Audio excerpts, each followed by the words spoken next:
Halo guys, selamat datang di video YouTubeku. Nah, di video kali ini kita akan ngebahas 3 kesalahan paling sering dilakukan oleh pemula ketika mulai beriklan di Meta Ads. Ya, buat kalian yang baru di sini, kenalin nama aku Zan Abdullah. Aku udah ngiklan 5 tahun lebih, bahkan 6 tahun terakhir.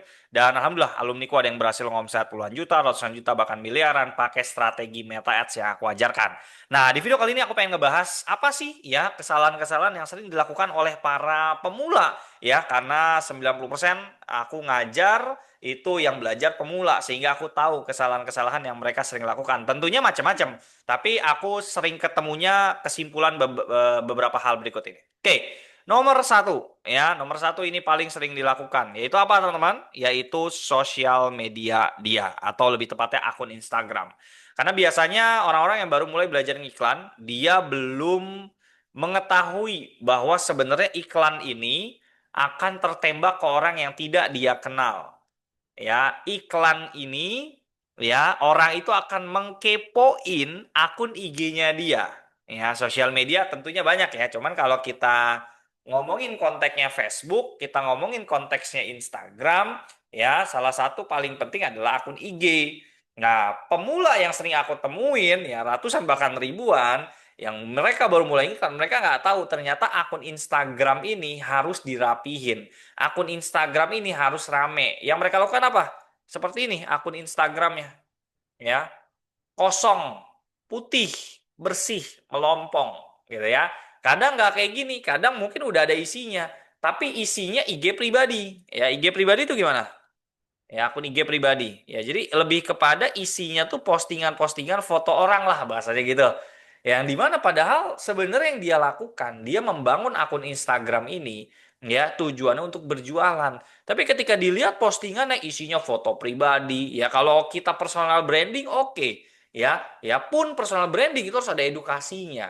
Gitu ya. Nah, kebanyakan dari mereka yang baru mulai itu mereka memiliki akun Instagram yang ternyata akun Instagram ya isinya foto pribadi, video-videonya nggak jelas. Kalau videonya jualan, videonya juga nggak jelas. Gambarnya burem, gambarnya kepotong, dan kawan-kawannya. Jadi satu hal yang mesti kita ingat teman-teman, ngiklan itu orangnya nggak kenal. Nah, akun Instagram ini seperti portofolio kita, yang dimana orang bisa langsung ngeliat postingan kita semua di sini, dan dia bisa langsung kenal, oh orang ini si ini. Oh orang ini bagus, oh brand ini keren, postingannya rapi, profesional, gitu ya. Itu baru ngebahas nomor satu ya. Jadi kalau aku simpulin tuh biasanya nomor satu dari nama. Nama ini harus clear dulu. Ya kita mau sebagai apa sih?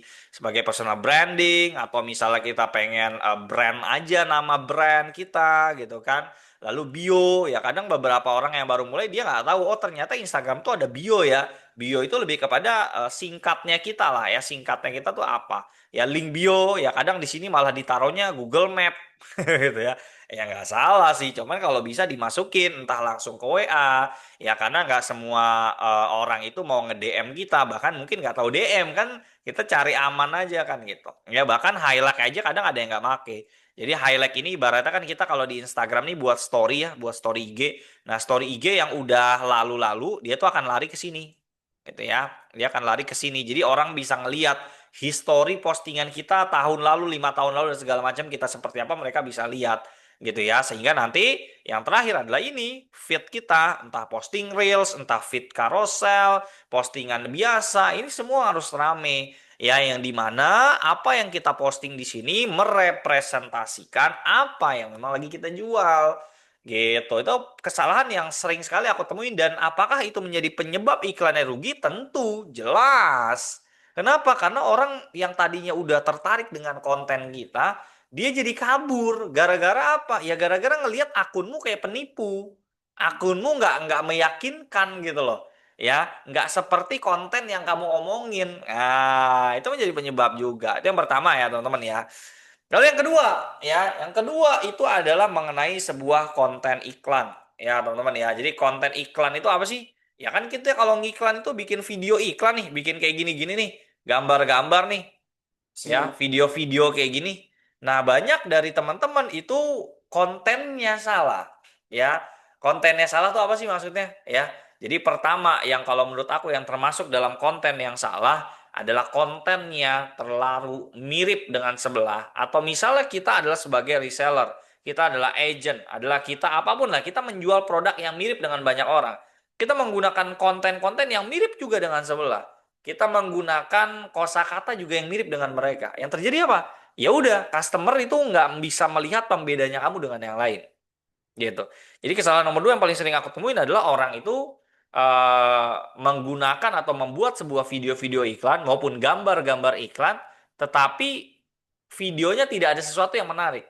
Ya, yang menarik itu apa maksudnya? Yang menarik itu mulai dari video yang kamu buat tuh berbeda dengan kompetitor-kompetitor pada umumnya. Video yang kamu buat itu menggunakan penawaran yang berbeda. Di saat misalnya ini contohnya adalah umroh. Di saat orang pemain umroh selalu ngomong harga 30 juta plus tiba-tiba kamu jual 20 juta. Udah pasti tuh ya apa yang kamu iklanin bakalan rame. Kenapa? Kamu berbeda dengan yang lain. Ya, orang sangat mencari ya umroh bisa berangkatnya murah. Contoh aja gitu. Jadi ngiklan itu konsepnya menawarkan. Sehingga apa? Sehingga ketika kita menawarkan sesuatu yang terlalu apa ya aku bisa bilang ya mirip-mirip lah ibaratnya gitu, ya iklan kita juga jadi nggak ada penggayatnya gitu. Dan konten itu sebenarnya nggak melulu konten yang diganti, ya bisa jadi produknya yang diganti, gitu ya. Jadi ada satu kisah ya. Jadi alumniku itu dia udah berkali-kali ngiklan. Dia udah coba berkali-kali gonta-ganti konten. Ya, sampai akhirnya aku ketemu titik. Ini sepertinya bukan konten kamu yang salah, aku bilang. Sepertinya ada yang salah dengan produk kamu, gitu kan.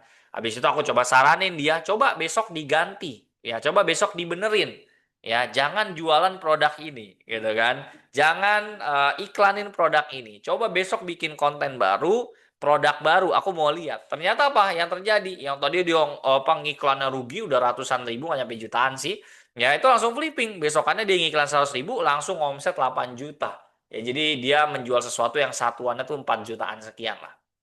Gitu. Jadi sepenting itu kita mengetahui seluk-beluk di meta ya. Jadi ada beberapa kesalahan yang sering dilakukan oleh pemula ya.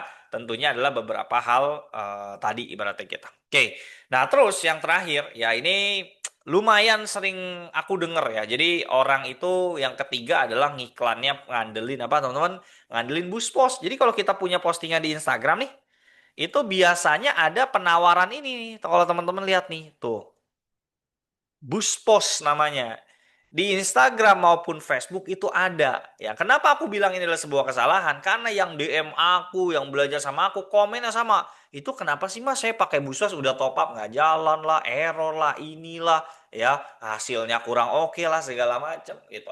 Sebenarnya ini lebih tepatnya boleh kita kalau mau pakai-pakai, tapi jangan dijadiin andalan gitu loh. Ya, yang kita jadiin andalan tuh ngiklannya pakai dashboard ads manager. Itu yang biasa aku sering ajarin ya kepada member-member yang belajar sama aku. Aku bilang ngiklannya pakai ads manager aja karena ketika kita pakai boost post kadang banyak errornya dan itu aku nggak cuma satu dua kali, nggak cuma sehari dua hari, nggak cuma sebulan dua bulan, bertahun-tahun tuh orang banyak komennya masuk ke aku tuh komplain-komplainan orang IG boost post nggak jalan, top up error segala macam dan menghubungi Meta itu tidaklah mudah ya.